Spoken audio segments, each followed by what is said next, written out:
Olá, boa noite. Meu nome é Bárbara e hoje a gente vai falar um pouquinho de circuito impresso, né? Bom, eu sou estudante, né, de engenharia mecânica e nos meus trabalhos, né, no decorrer da faculdade, trabalhos pessoais, sempre a gente tem uma dificuldade em prototipar aquilo que a gente quer fazer, né? E como eu sou da engenharia mecânica, a parte de eletrônica era muito distante, né? Mas, ao mesmo tempo, era muito importante para me automatizar meus projetos, né? E aí, a princípio, no mercado, existem plataformas muito fáceis de ser utilizado, como o Arduino, né? Porém, dependendo do projeto, a gente precisa de mais portas lógicas, né, para atender. Então, a gente precisa de dimensionar um projeto ideal para aquilo que a gente quer fazer. E aí, existe o circuito impresso, né? Uma plaquinha, que eu vou passar aqui para vocês darem uma olhada. Passa para ele. Que aí a gente pode criar um layout, né, de tudo aquilo que a gente quer fazer, os componentes, né? E prototipar aquilo para idealizar um projeto nosso, né? E existem alguns métodos caseiros, né, muito difundidos por aí, como utilizando ferro, né? Mas aqui hoje a gente vai falar de um método utilizado muito um método profissional utilizado muito na indústria, que é o dry film. Boa noite, pessoal. Campus Party. Boa noite, galera. Cadê? Eu sei que já está tarde, são 10h30, é a última palestra. Mas vamos lá, pessoal, vamos dar uma animação aí. Vamos falar aqui, meu nome é Dan Ribeiro, sou técnico em eletrônica, sou formando em engenharia eletrônica pela UNB. E já venho trabalhando há algum tempo com circuito impresso, né, meu TCC é em cima dessa área de circuitos impressos. E eu quero falar um pouco, introduzir o que são circuitos impressos. Só uma perguntinha aqui, quem é que já fez placa de circuito impresso? Quem que está aqui agora nessa palestra? Levanta a mão, por favor, galera. Dá um joinha. Alguém já tentou fazer circuito impresso alguma vez? Todo mundo está aqui para saber um pouquinho mais sobre circuito impresso, confirma? Mas, pessoal, então, hoje a gente está passando as plaquinhas. Essas plaquinhas aí, elas foram feitas, daqui a pouco a gente vai falar um pouquinho mais sobre o dry film. São placas que vocês olhando, vocês não acreditam, acham que foi feita pela indústria, né? Mas realmente, esse filme fotoresist, ele proporciona dessa possibilidade para a gente fazer placas de alta qualidade, né? E é isso que, e depois também, além de falar do dry film, amanhã a gente vai estar fazendo um workshop, porque hoje já fica um pouco difícil. Eu estou vendo com um pessoal se é possível a gente realizar um workshop de placa de circuito impresso ali no workshop Ciência e Inovação, né? A gente vai fazer alguns circuitozinhos prontos já, um carregador de bateria portátil e um pisca-pisca. Vai ser bem bacana essa experiência. A gente trouxe todo o material para apresentar para vocês. Então vamos lá. Pode passar, por favor. Uma perguntinha aqui. Circuito impresso. Quando a gente para pensar nessa palavra, parece uma coisa complicada, talvez. Mas ela está presente praticamente em tudo ao nosso redor. Desde essas câmeras que estão agora nos filmando, certo? Aos projetores, ao nosso celular, aos computadores. Está presente tudo, praticamente. É claro que hoje são circuitos integrados, que são circuitos eletrônicos que usam miniaturas de componentes eletrônicos diversos, diodos, transistores, resistores. Mas a base para a gente fazer um circuito, equipamento eletrônico funcionar, requer o quê? Requer uma placa de circuito impresso. E que tanto nos auxiliam no nosso dia a dia, certo? Só que a gente para pensar, beleza, mas tá, quando é que começou essa história de circuito impresso? Sempre existiu? Não. Antes mesmo da criação das placas de circuito impresso, antigamente, em 1904, foi criada as válvulas, né? As válvulas eletrônicas, as válvulas a vácuo. Que são essa belezura aqui, que eu vou passar aqui para vocês. Essa belezura aqui eu peguei na Campus Party de São Paulo agora em fevereiro. Estive lá na Santa Efigênia. Eu nunca tinha visto uma, porque eu sou jovem também. 24 anos apenas, não tive contato antes e achei bem bacana. Para quem nunca viu uma válvula eletrônica, quero passar aqui para vocês verem. Agora vocês imaginam um circuito impresso cheio dessas válvulas, o tanto que era grande, né, e ocupava muito espaço. Antigamente, os circuitos eletrônicos eram feitos através de fiação manual ou ponta a ponta. Então, eram circuitos grandes, né? E, sem contar que a válvula também, até hoje, elas estão em alguns equipamentos, como amplificadores operacionais. Isso aqui é uma qualidade melhor de som, então ainda é utilizado. E você encontra no Mercado Livre, inclusive, né, amplificadores caríssimos, né, 10, 15 mil reais, porque apresenta a resposta de frequência melhor também, em algumas aplicações, só que a desvantagem é que esquentava bastante, precisava de uma tensão maior para que começasse a funcionar e eram grandes, ocupa muito espaço numa placa de circuito. Mas aqui ainda não tinha circuito impresso. Aquele rádio que foi mostrado, pode voltar. Não, pode voltar, amigo, volta. Lá para o início. Volta mais uma. Vocês podem ver que a solda era toda ponta a ponta, manual, então era uma bagunça, né? Imagina, tanto de curtos que poderiam estar aparecendo, mau funcionamento do seu circuito, né? Só que em 1904, mais ou menos, teve um cara chamado Frank Sprague, criador da Frank Electric, se não me engano, um inventor estadunidense, que ele teve uma ideia. E ele era aprendiz do Thomas Edison, aquele que, entre aspas, inventou a lâmpada, certo? E começou a ter essa ideia de o que poderia estar utilizando como substrato para poder colocar componentes em cima de uma placa. Então, lá para 1925, mais ou menos, teve também um inventor estadunidense que depositou uma patente, 1925, relacionado às placas de circuito impresso. Que era o que? Era você depositar... Terminou? Obrigado. Em 1925, pode passar. Relaxa, cara. Calma, fica calmo. Não, é porque... Pode botar uma. Não, tá certo. Essa aí. Então, o Charles Duncan, em 1925, depositou a primeira patente relacionada às placas de circuito impresso. E, basicamente, era você depositar um material condutor em cima de um material isolante. E aí a gente vai falar que daqui a pouco a gente vai chegar também esse material substrato isolante, que é o que a gente conhece como fenolite. Inclusive, fenolite, quando a gente está trabalhando aqui, pelo menos em Brasília, no mercado em Brasília, existem algumas lojas, né, de eletrônica que vendem alguns materiais para fazer placa e circuito. E geralmente se vende um material laminado fenolite. Esse, inclusive, era uma empresa na década de 40 nos Estados Unidos, que se chamava fenolite, e foi a primeira, né, que surgiu.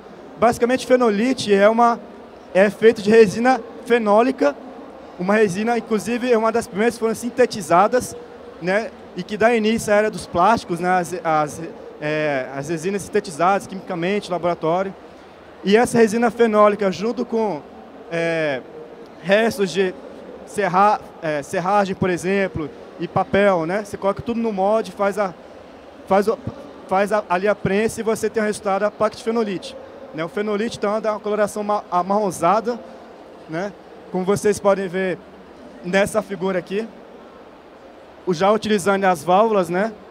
A vácuo. Nesse caso aqui, nessa foto, a gente vê a primeira placa que se tem, pelo menos datado, né, na história, em 1936, mais ou menos, que foi feito por esse Paul Eisler, um engenheiro austríaco que trabalhou aí durante a Segunda Guerra Mundial, né? Então ele criou esse rádio. Isso aqui é um rádio AM, que foi feito durante a Segunda Guerra Mundial para auxiliar, no caso da comunicação, né, das tropas das nações que estavam em guerra. Nesse caso, na Alemanha, que ele é austríaco, né? Então ele trabalhava ali na Alemanha.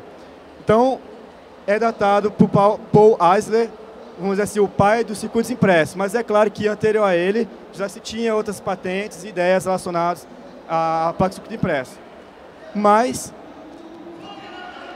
ele é o cara que patenteou o primeiro método de se correr realmente uma placa, né, uma camada de cobre depositada sobre essa superfície isolante que é o fenolite.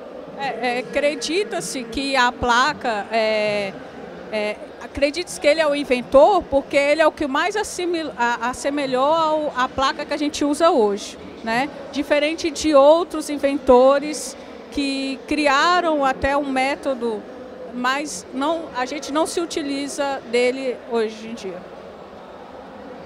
Então, na década de 40, então, foram utilizadas placas fenolites, beleza, cada vez mais utilizado em equipamentos de uso militar, principalmente comunicação, certo? Equipamentos de rádio. Equipamentos médicos também estavam surgindo nessa época. Então, isso aí, então, as placas começaram a ser implementadas em maior quantidade em 1900, na década de 40. E por que usar a placa de circuito impresso? Anterior à questão lá dos circuitos que eram fiação manual. Você reduz o tamanho de área, né? Você consegue ter uma repetibilidade maior. Você pode começar a pensar em criar maior escala aquelas placas. Você consegue reduzir o tamanho de área também para você colocar outros componentes. Então existem assim, inúmeras vantagens de se utilizar a placa de circuito impresso, dentre essas que eu listei. Outra coisinha é que antes, né, as placas eram feitas de válvula a vácuo, mas aí depois criou-se os transistores. E os transistores são componentes minúsculos se comparado com as válvulas. Então precisava repensar uma maneira de depositar esses componentes, né, em uma placa condutora. E aí veio a placa de circuito impresso, porque os componentes já eram outros. Então, se vocês pensarem, ela falou do transistor. Inclusive, o transistor é um componente na eletrônica que eu considero o componente mais importante na eletrônica. Criado em 1948 no Bell Laboratories, né, lá nos Estados Unidos. E foi ele que permitiu, cada vez mais, a gente poder miniaturizar os circuitos eletrônicos, né? Então, hoje, a gente utiliza, você vê nos celulares, computadores, tablets, projetores, tudo que é acompanhamento eletrônico, a gente tem dentro, além da placa de circuito impresso, um circuito integrado. Como eu falei anteriormente, são circuitos integrados, são circuitos eletrônicos com componentes miniaturizados, como o transistor, né, veio para substituir, no caso, as válvulas, né? E quem começou com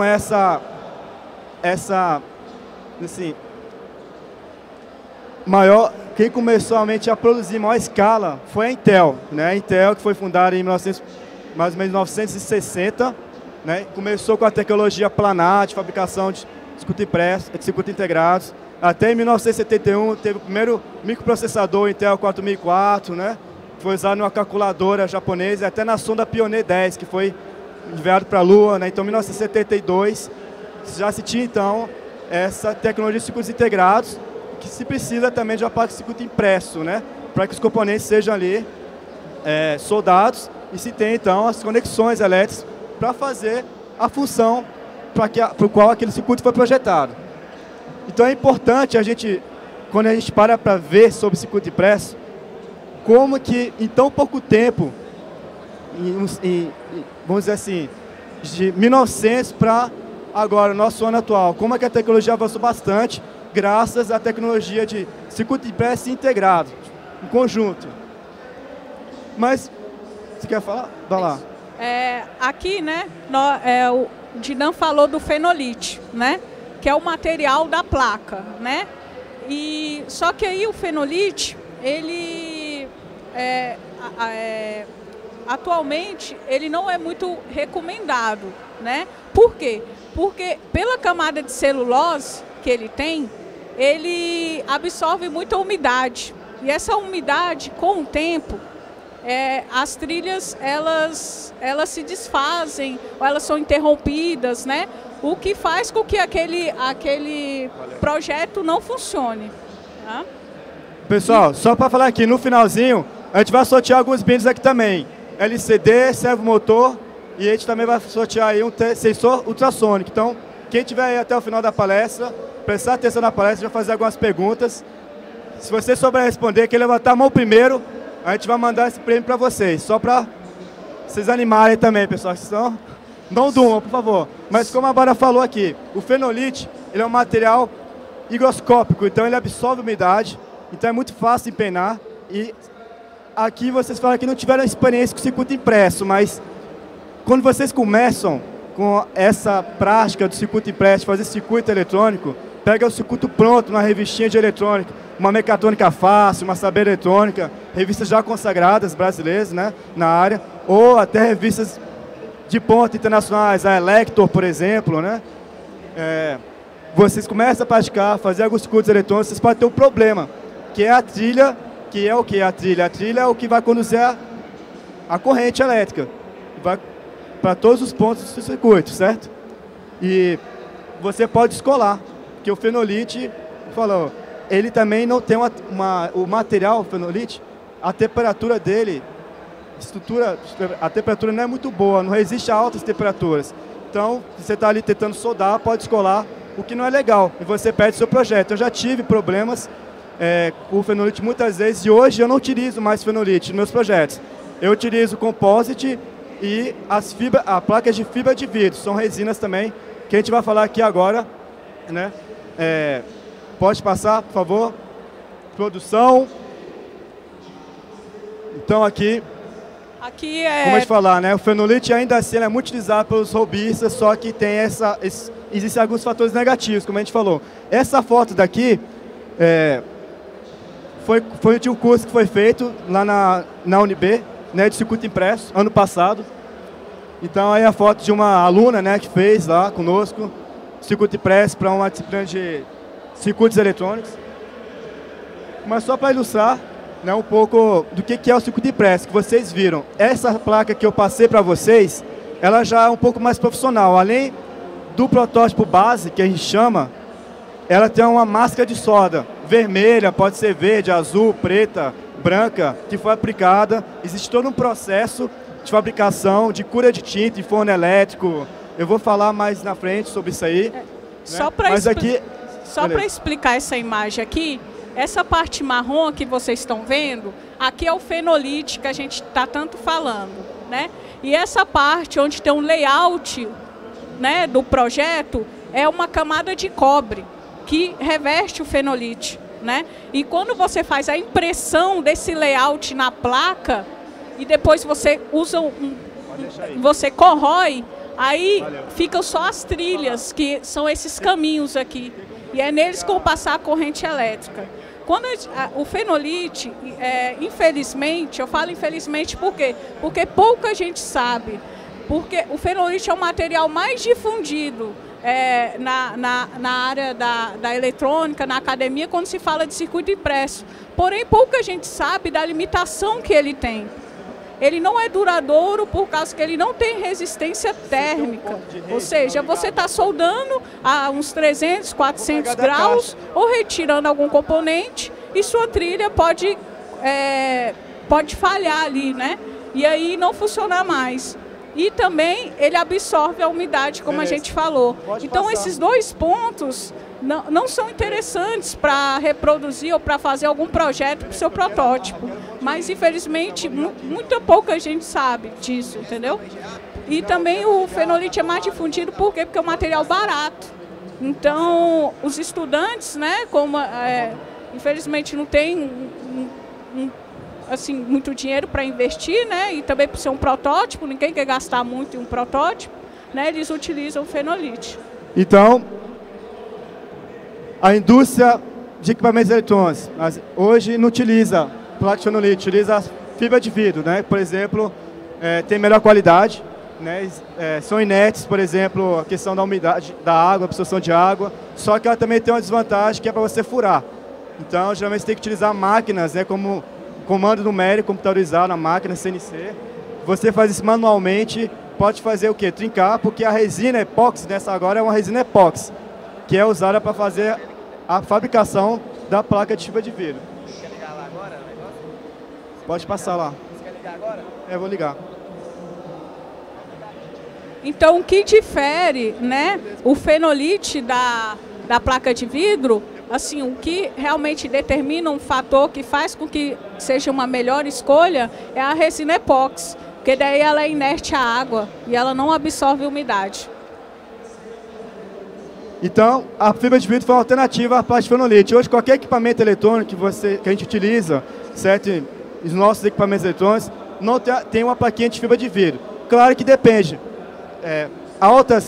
Se você pegar, por exemplo, placas usadas em alta frequência, você manda para satélite, por exemplo, usado em radiofrequência, você não vai utilizar, às vezes, a fibra de vidro, você vai utilizar um laminado, né, para alta frequência, que é o PTFE, o Teflon. Né, existem diversos tipos de laminados no mercado. Tem, por exemplo, poliéster, usados em circuitos impressos flexíveis.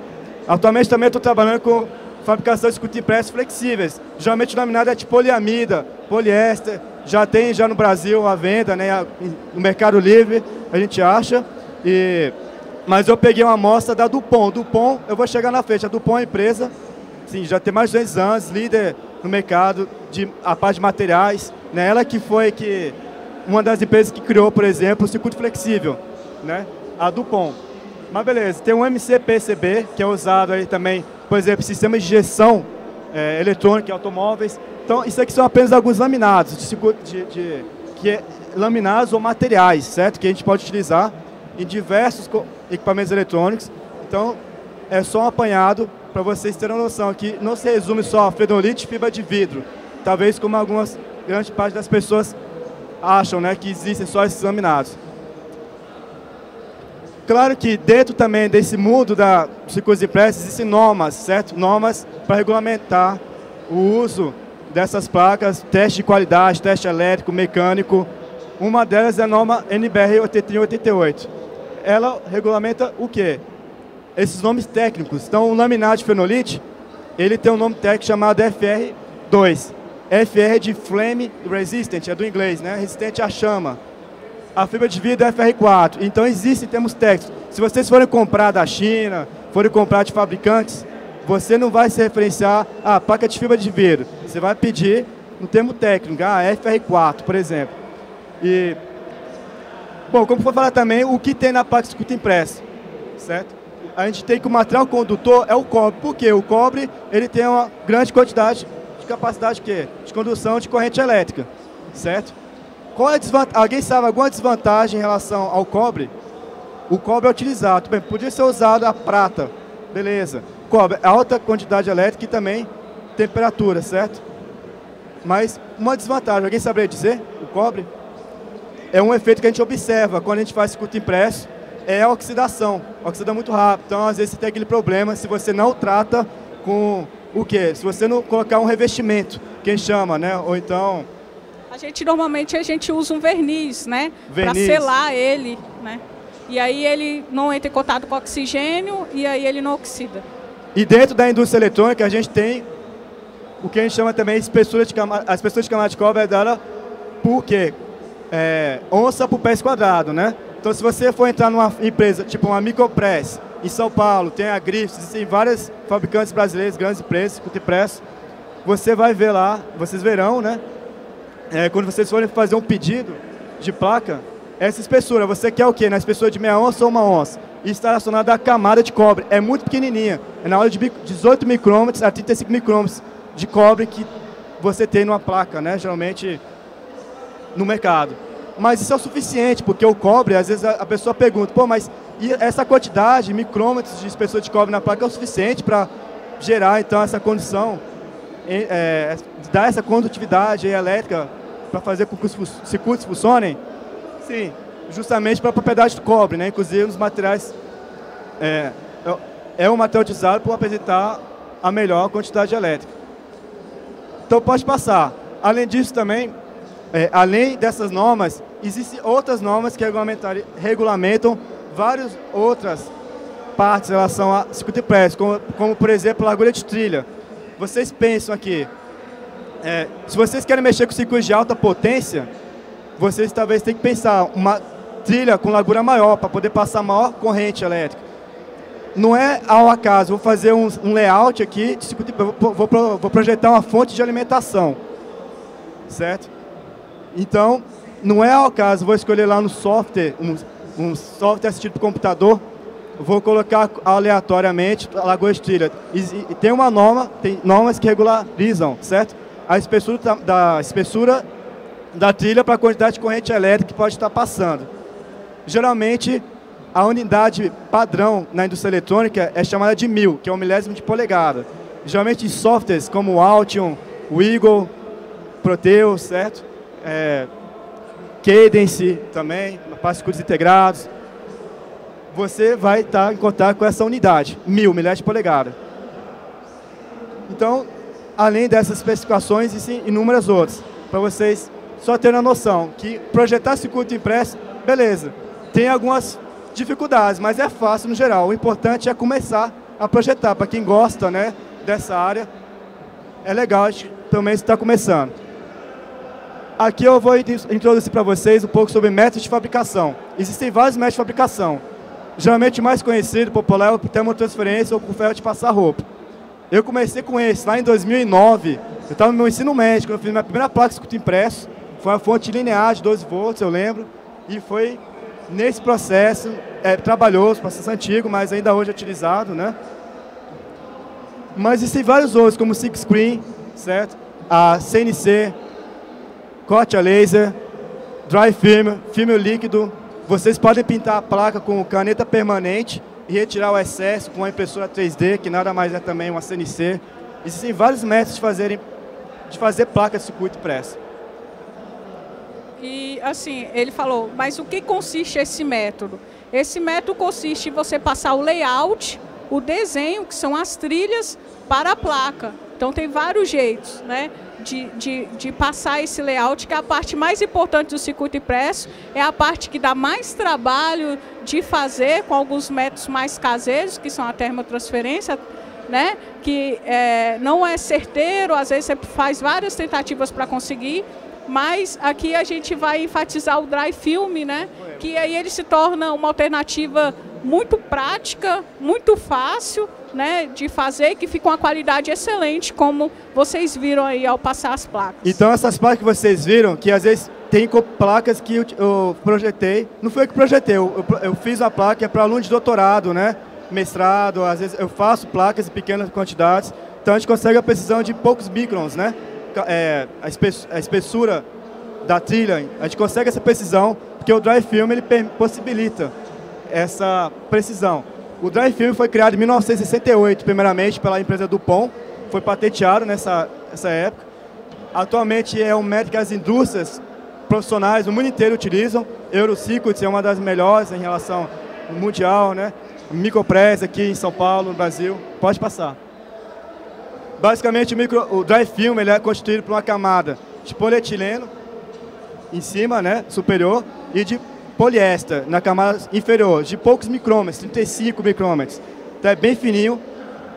E no meio tem uma camada fotossensível, né? Que é onde ele vai reagir com o layout que você vai imprimir, e quando você incidir uma luz ultravioleta, né, na parte onde não tem a tinta do layout, ela vai ficar impressionada no dry film, e a outra parte com uma substância que vai interagir com aquele dry film vai sair, né, que posteriormente a gente vai explicar todo o processo.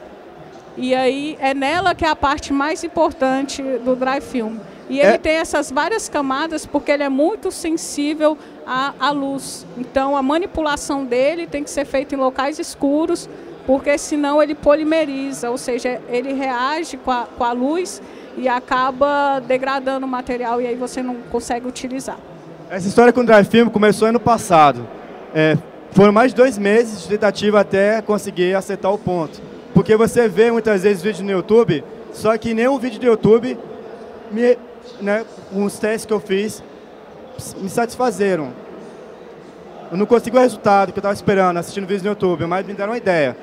Então, ao longo de, acho que já tem 4 meses agora, eu acabei desenvolvendo meus próprios métodos. Não criei o dry film, você compra, né? Inclusive, eu tenho alguns fornecedores hoje, e também é complicado, vou comprar o dry film, eu já comprei dry film de péssima qualidade, você não sabe, eu não tive ninguém para me orientar, então assim, eu comecei nessa pesquisa por conta própria porque eu gosto, eu queria melhorar a qualidade das minhas placas, fazer protótipos melhores, e também, por que não, mostrar para os colegas, familiares, alguém às vezes me pede para fazer uma plaquinha, então eu vou lá e faço, mas não sou profissional, não tenho maquinário para fazer realmente em grande quantidade. Só que depois de algum tempo testando, consegui, como vocês viram, algumas placas que a gente passou, resultados satisfatórios. Inclusive, no nosso workshop, a gente vai estar fazendo o uso do dry film. Eu acredito que é um método revolucionário de fazer placa, circuito. Realmente eu desconheço de alguém que já tenha feito em Brasília usando esse método. Eu procurei, certo? Tem comunidades no Facebook, eu estou nessas comunidades. Então, assim, eu fico feliz que eu possa estar trazendo esse conhecimento e compartilhando com a comunidade maker, porque eu sou muito adepto ao movimento maker também, então estou sempre nas comunidades falando com a galera, tirando dúvida para melhorar os processos das placas. Chegou aqui a maleta aqui do Papai Noel. Aqui a gente vai trazer aqui algumas premiações. Então, só para entender um pouquinho da estrutura, o que acontece por trás do Drive Film, certo? A gente tem o que a gente chama de monômeros. Monômeros é a unidade principal do Drive Film. É o que? São fotoinicializadores. São basicamente quando incidir a luz, né? Onde ele vai gerar radicais livres. Esses radicais vão reagir e vão conseguir projetar aquele layout que você criou na placa. Né? Pessoal, vão projetar as trilhas na placa. Alguém sabe o que são radicais livres aqui? Quando a gente está falando radicais livres, pode passar. Aqui é um pouquinho o que acontece a nível químico, né? O que está acontecendo? Quando a gente coloca lá uma luz na faixa de onda do ultravioleta, geralmente a faixa de onda que nossos olhos conseguem captar é de 300 nanômetros a 700 nanômetros, então a gente incide aqui a ultravioleta.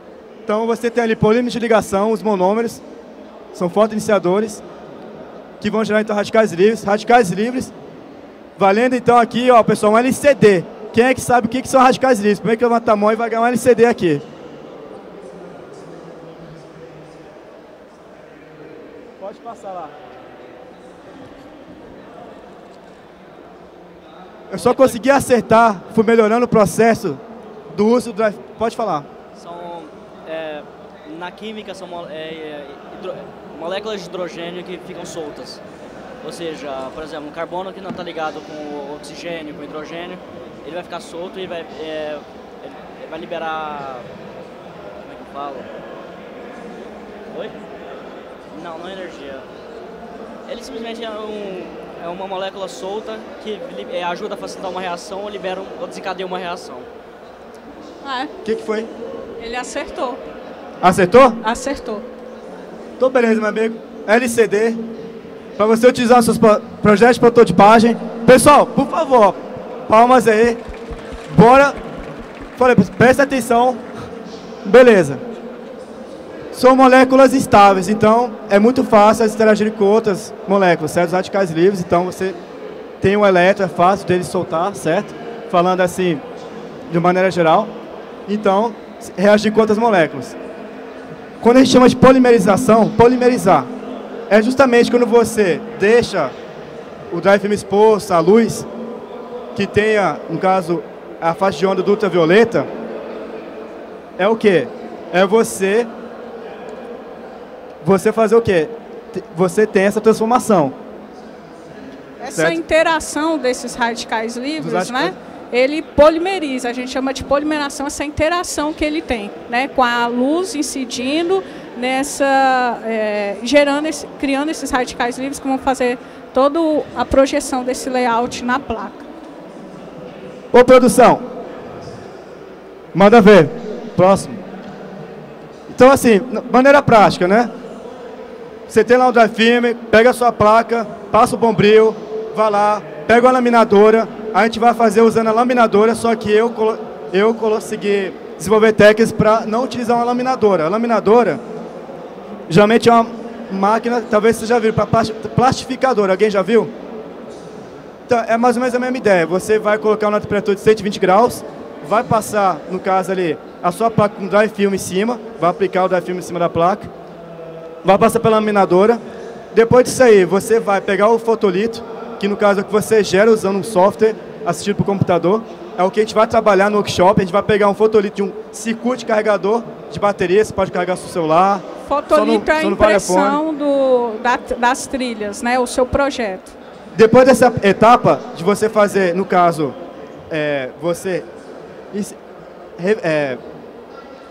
você pegar o fotolito e passar para o Drive Film, a gente faz a parte de quê? Revelação. Então a gente utiliza bicarbonato de sódio, pode passar. Aqui vocês viram foram equações químicas, né, que regem esse processo. Mas basicamente, após esse processo de revelação, vai remover o quê? A gente está utilizando uma máscara negativa. Então assim, onde você aplicou um fotolito negativo, a gente vai explicar melhor no workshop isso aí. Vai ficar insolúvel uma vez que você passa na solução reveladora. Então, aonde tiver incidido a luz, vai ficar insolúvel, certo? E aonde não tiver incidir a luz, no caso, vai conseguir remover o dry film. Explicando melhor, o fotolito nada mais é com a impressão das trilhas em um papel. O papel pode ser diverso, papel vegetal, papel laser, né? Depende da impressora que você está utilizando. Então, quando você incide essa luz, aonde está a tinta ou o toner, né? Depende da impressora, a luz não vai conseguir passar, né? Então, é aí que vai ficar marcado no dry film. E onde não tem essa tinta ou toner, vai passar, a luz vai conseguir passar. E daí, quando você colocar o bicarbonato, que é onde ele vai revelar, que nada mais é isso do que um processo fotográfico, né? Então, aí você coloca o bicarbonato e aí ele vai reagir aonde a luz passou. E aí ele vai remover isso. Então, você vai ficar o dry film onde a luz não passou. Ou seja, suas trilhas vão ter transpassado sem problema nenhum. Pessoal, parece muito difícil do jeito que a gente está falando, mas é por isso que tem a mão na massa. Amanhã, provavelmente, se a gente não conseguir usar aquele espaço, amanhã no espaço Fazedores, às 16h30, a gente vai estar fazendo essa atividade lá, às 16h30. Essa caixa daqui que eu montei, por exemplo, para fazer a revelação. Eu montei usando luz ultravioleta. Eu futuramente quero ligar através do Bluetooth, né, mas a gente liga na tomada aqui, basicamente, para fazer a revelação. Então, o que a gente tem aqui são LEDs. Os fotolitos são esses aqui. Geralmente a gente usa um solder para gerar esses fotolitos. Esse aqui é do circuito de carregador de bateria. Esse que a Bárbara pegou é do pisca-pisca. Essa caixa daqui ela não é necessária, porque tem um pulo do gato que eu descobri. Você usa a luz do sol, por exemplo, para fazer a revelação. É muito melhor. Em poucos segundos você consegue transferir o fotolito para o dry film. Esses aqui são alguns resultados. Depois de fazer a placa do dry film e aplicar a máscara de solda.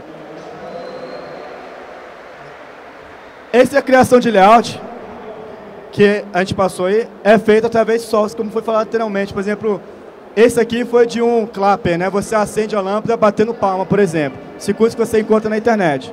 Então você faz o desenvolvimento do seu layout, fotolito, imprime, impressora laser. Pode ser na impressora tinta, mas tem que ser tinta, no caso, uma sintética durável, né? Existem alguns softwares, né? Hoje o mais aceito eu vejo que é o software Wiggle, porque ele é, entre aspas, open source. Você tem algumas limitações de tamanho de placa, mas pode estar utilizando ele. Então, pessoal, bom, aqui, eu sei que a gente falou muito de termo técnico, é difícil a gente de vocês, assim, a princípio, eu falo por experiência própria, conseguir assimilar isso na prática, né? Porque é um processo muito prático. Então, a gente convida amanhã vocês a participarem, né? Que eu acho que isso a gente fala de uma maneira mais complicada, né? De reações, né? Mas na prática vocês vão ver que é uma coisa tão simples, né? De se fazer, né? E é muito simples porque o dry film permite isso. Se vocês fossem fazer, talvez, por outros processos, talvez tivesse dor de cabeça, não tivesse resultados satisfatórios, pudessem desistir. Então, a hora da pergunta aqui, galera. Vamos lá. Quer criar uma pergunta? Sobre a palestra, se vocês anotaram. A hora da pergunta, pode passar o microfone. Boa noite. A minha pergunta é, qual é a desvantagem do dry film em relação a, por exemplo, o método mecânico usando laser? Qual é a principal desvantagem dele?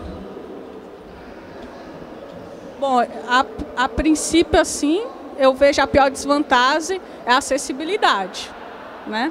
Porque o dry film você pode comprar e na sua casa você pode fazer. Já um laser não, né? Além de ser um maquinário caro, em muitas cidades não tem um disponível, né? Não tem nenhum laboratório de prototipagem para você realizar esse projeto nele. Então, complementando também o que você está falando, as indústrias hoje utilizam, geralmente o laser, ele é feito, eu vejo pelas indústrias, um acabamento mecânico, mas geralmente é mais usada a CNC para esse fim. O laser você faz, eu vejo mais protótipos, né? Protótipos, beleza, só que também a questão do tempo, demora para você fazer uma placa em alta escala. Por isso que as empresas fazem chapas, pegam chapas de 500 por 600 centímetros, né, às vezes metros, né, e fazem vários fotolitos, aplicam um dry film, passa o processo químico de metalização de furo e no final o acabamento mecânico em CNC preferencialmente, pode ser utilizado o laser também, só que está nessa aí, a questão de alta escala e repetibilidade. A vantagem do drive film é essa, até por isso que você vê as indústrias utilizando o drive film por esse motivo, mas é legal você fazer testes, é claro, com laser. Hoje até estava atento ali no Fazedores esses testes. Mas aí fica também esse ponto, em relação às vantagens com laser. A CNC também ganha do laser porque ela já corta e já fura ao mesmo tempo. Então você sai com a sua placa realmente, né, já pronta. Então, pessoal, alguma outra pergunta? Estamos finalizando aqui, querendo só convidá-los. Última pergunta. Em relação à precisão do fotolitro com outros métodos, como por exemplo o método percloreto, tem muita diferença? Qual seria o comparativo dos dois métodos assim? Bom, ele falou sobre aquelas substâncias, né, de corrosão. A indústria hoje, geralmente, não utiliza o percloreto, mas utiliza, por exemplo, persulfato de amônio, se não me engano. Existem outros, por exemplo, pode utilizar ácido clorídrico e água oxigenada para acelerar o processo de corrosão. Acontece, é um meio mais robista, né, você utilizar o percloreto. Para você evitar o uso do percloreto, você teria que usar uma CNC, que você vai remover o cobre e só vai deixar ali o formato de circuito que você quer, não precisando passar por percloreto. Respondeu a sua pergunta, mais ou menos? A minha maior dúvida mesmo era se tem muita diferença você usar, no caso, por exemplo, a luz, ou você usar o outro método do percloreto. Tipo assim, em relação às trilhas, à precisão, se tem muita diferença dos dois métodos de corrosão. Mas é porque o percloreto, ele é em outro...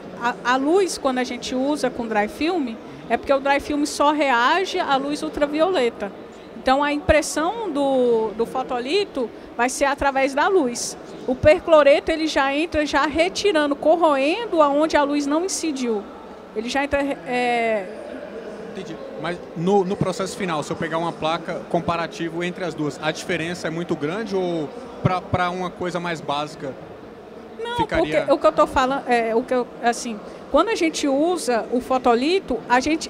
Por exemplo, eu uso o percloreto para corroer, porque primeiro o percloreto é melhor de você manipular, né, do que outras substâncias que são tóxicas, né? Então, a gente usa o percloreto, só que o percloreto ele não está ligado à impressão das trilhas, que aí é a luz que vai dar, o material, o fotolito, que vai dar essa precisão, né? O percloreto está ligado a corroer mesmo ali o cobre. Entendeu? Então, pessoal, agradecemos a atenção de todos. Vamos lá agora para o workshop 6 de inovação. Vamos tentar fazer uma atividade. Infelizmente é limitado apenas a 10 pessoas, mas pode aparecer, quem tiver interesse, a gente vai desenvolver as atividades fazendo esse curso e vamos tentar soldar também, vamos ver a disponibilidade. Passamos um pouquinho do horário, né? Mais tranquilo? Ótimo. Tudo tranquilo, pessoal? Então, assim, qualquer dúvida, aqui está nosso contato, né? Então, a gente está aí, né, para ajudar mesmo, né? Eu e o Didan, a gente estimula as pessoas a fazer seus protótipos, a fazer seus projetos, a serem independentes naquilo que vocês fazem, né? Então, a gente está aí para ajudar e auxiliá-los aí em qualquer situação. Qualquer coisa, a gente está solícito aí. Obrigado, pessoal.